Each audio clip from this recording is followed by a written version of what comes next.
Hello guys, this is Zibby from DealMaxMotors to you with another W211 electrical drain. So we've been working on this car for a while now. We've had it in the shop, taken apart for about 5 days. The car arrived with a dead battery, which had to be replaced. It was beyond repair.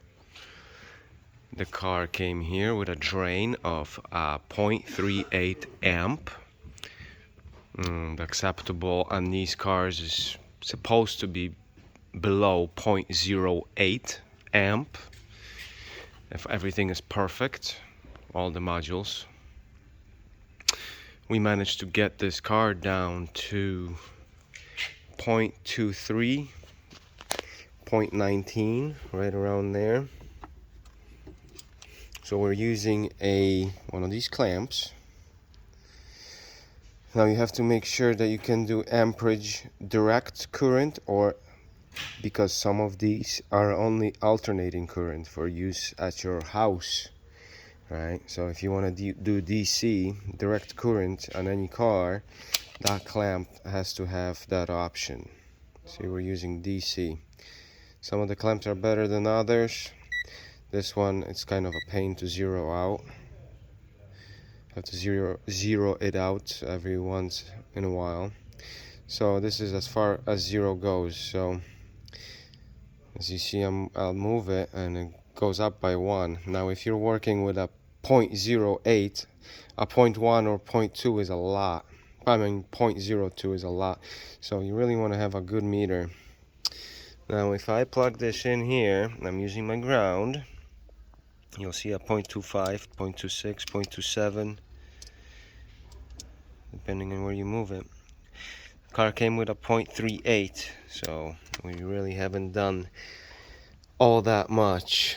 The reason for the video is because I wanted to just walk you through the usual process of elimination. Some of the fuses you have to remove, and actually the amperage will spike. So if you take a fuse out, sometimes the amperage will go up to 2 amps. Like you remember, we have 0.08 amp to work with here. That's supposed to be draining. I'm working on 3 of these cars at the moment, so this is very common. Most of the cars have an issue. Major problem that I found is number 8 fuse, where this goes into the alarm system. Most programs like MyAldera or Mitchell, they don't want to give you the schematics for the fuse, because this is an alarm system fuse. They do this because they don't want just any shop being able to have all the wiring to steal one of these, basically. So it's kind of BS, because I think a thief would still be able to find the schematic to steal a damn car. So number 8 fuse, I'm working without schematics on it.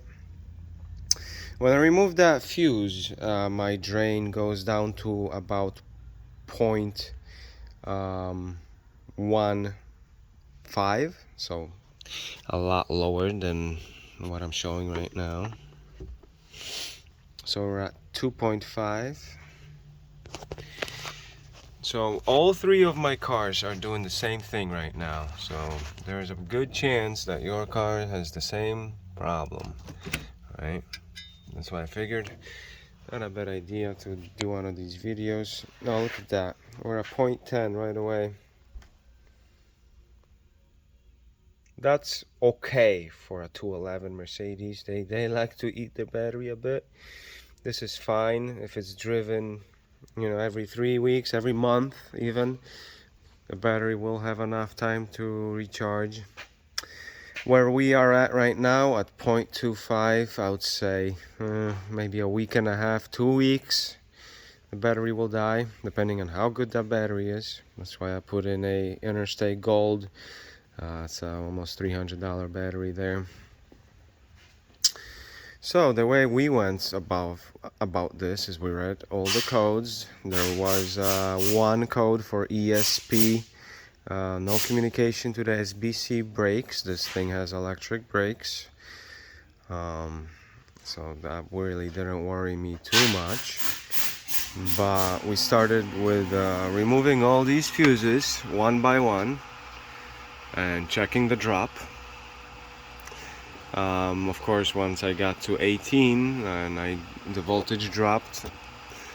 I mean 8, fuse 8, it's a 7.5 amp. The voltage dropped a lot.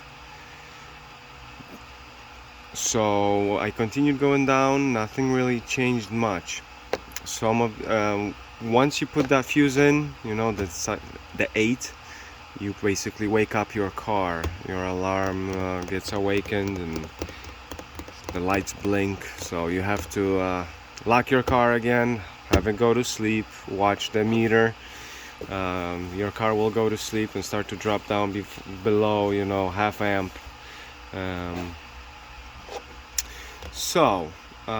We replaced that box. Sometimes this box goes wrong. Some are better than others. Some will drain on their own. That one was replaced. I actually installed this box from that car, right? This car's box in my good car, and I fried my ESP module.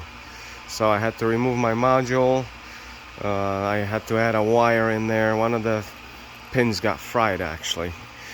So I'm not sure if that happened because of the removal and you know, swapping stuff. But it took me about 7 hours to fix my car. I was using it to diagnose this one. Swapped some things in. We had some drops that were basically the same, so I swapped in my fuse box from my other car. I was in the same spot where I am right now. So I know this fuse box is as good as my good fuse box in my working car. eBay fuse box, hard to work with these parts. You're never sure if they're good or not.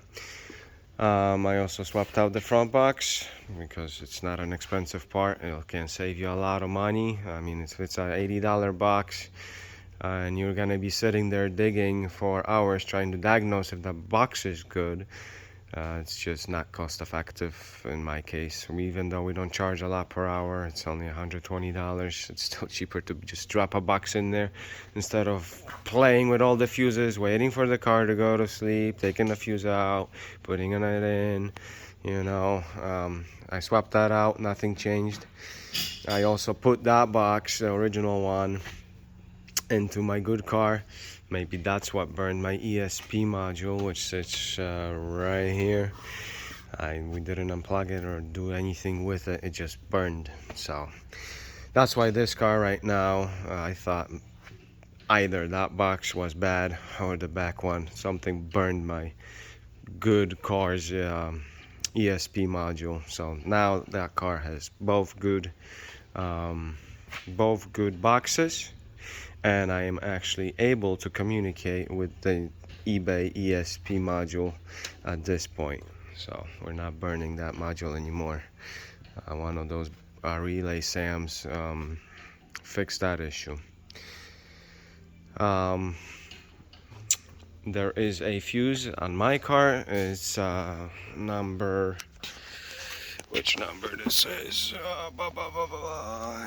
It's 31. So this 31, that's a funny one because if I remove it, the car wakes up and then it's got a lot of drain.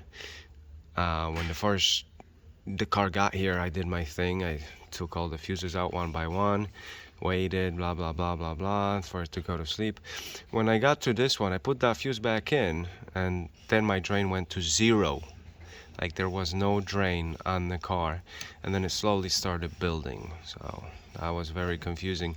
This fuse goes into the front SAM, so that's why I ordered the front SAM first. That fuse somehow controls the front SAM, and then once I replaced that front SAM, I didn't want to do that again. So I would put the fuse in, it would never drop down to 0 anymore. I have no idea why. It's very, very much complicated in these cars. But basically what you're doing is taking the fuses out one by one, and then if that doesn't work, what you want to do is take all the fuses out at once. Make sure that you're getting nothing. Sometimes single computer can be under two fuses, or two computers can be controlled by two fuses. It's crazy with this thing. So I'm not even sure if some of these fuses are not connected to the front fuse box. You have to basically just take them all out. I've had it where two fuses did the same thing basically. So you take them all out, you put them all in, and if nothing changes, if you take them all out, either the relay box is bad, or you're getting a drain, not a different relay box, right? You can just take all the fuses out and see if you get a drain, but I just did this box, saw that there is no change. I took all the fuses out of this box, no change. I took the fuses out of the front box, there was no change. And so I figured it cannot be something that's on the actual fuse that's causing the issue, right? Well, besides one issue, it did drop this one 8. It dropped by half, but that still doesn't solve my problem. I'm still at 23 when that fuse is I'm not 23, 15, which is still too much. Even with the fuse out and all the fuses out, I still had a drain that should not be there. My good car has 0.07. So even with all the fuses out of this car, I'm still getting a drain. So that's why I have changed the SAMs front and back. I unplugged these suckers that took telecommunications, nothing changed. Those are the ones that like to not go to sleep sometimes. But I knew it's not going to change because those are controlled by those fuses down there and some of these fuses. So I knew it's not going to really do a thing. But I did unplug it just in case. You never know. With electronics, it's sort of a hit or miss, and you would be never saying 100%. Whenever you do something, if you think something is broken, you're sure 100%, check 3 times. Then you're sure. That's my view. So the next thing I'll be doing, I'm not sure right now. I'm thinking that a drain of 2.4, 0.24 is not too bad. I'm going to try to see if I can put that number 8 fuse in and maybe work out what it controls. So far without that fuse in, I was getting codes for the radio command, I think amp, and the CD changer. I do know that these CD changers will drain power. I had one of these cars where the CD changer itself drained power. I'm going to see if I can find a fuse for it, but I already did all the fuses here, so I'm probably going to be removing the radio next, unplugging the CD changer when the car is being monitored by my amp meter, and then I'll unplug the audio, and so the front radio. Some of these cars, older Mercedes, the fan never goes off on those radios. The fan will just chew up your battery. It's the cooling fan on the back of the radio very often. That doesn't shut off. Also on the older MLs like w211, so it's what, 98 to 2006 MLs, those amplifiers will also have issues. So this one might have a problem somewhere there too. I'll be unplugging that based on where fuse 8 is chewing up about 0.1. and with it missing, I'm not getting connections to the CD player and to the radio. So I'm gonna put the fuse back in, unplug my CD changer, unplug my radio, and we'll see what happens. I'll be commenting in the video when I figure it out, guys. You'll be the first ones to know. This is probably not the last video when it comes to doing electrics on a 211. We dread doing it, but it's got to be done. Guys, just be patient with what you're doing and check everything 3 times. You know, I even undid the alternator on this one because I know the diodes like to drain power just because, you know, the battery is connected straight to the alternator. There's no fuses in between that, pretty much. So we undid the alternator, nothing changed. It's kind of a pain in the ass to do. There is, on these cars with the dual batteries, it's got the auxiliary battery.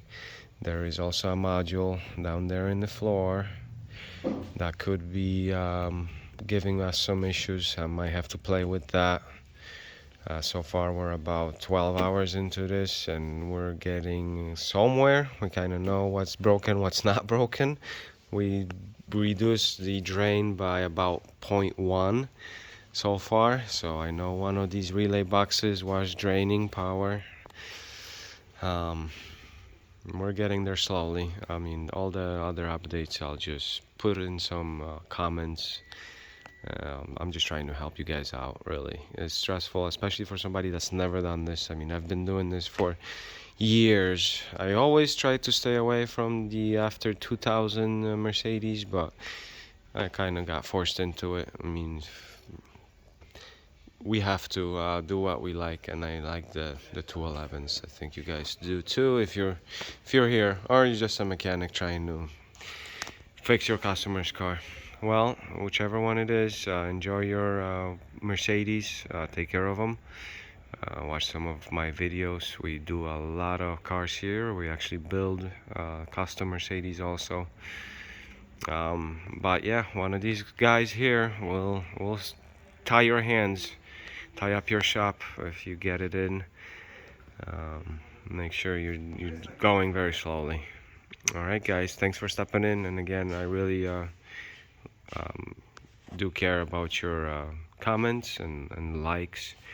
I like to discuss things, and I always help you guys out. If you have any questions about your problem, chances are I might have some input on what you're having. So drop a comment, a question. Thank you.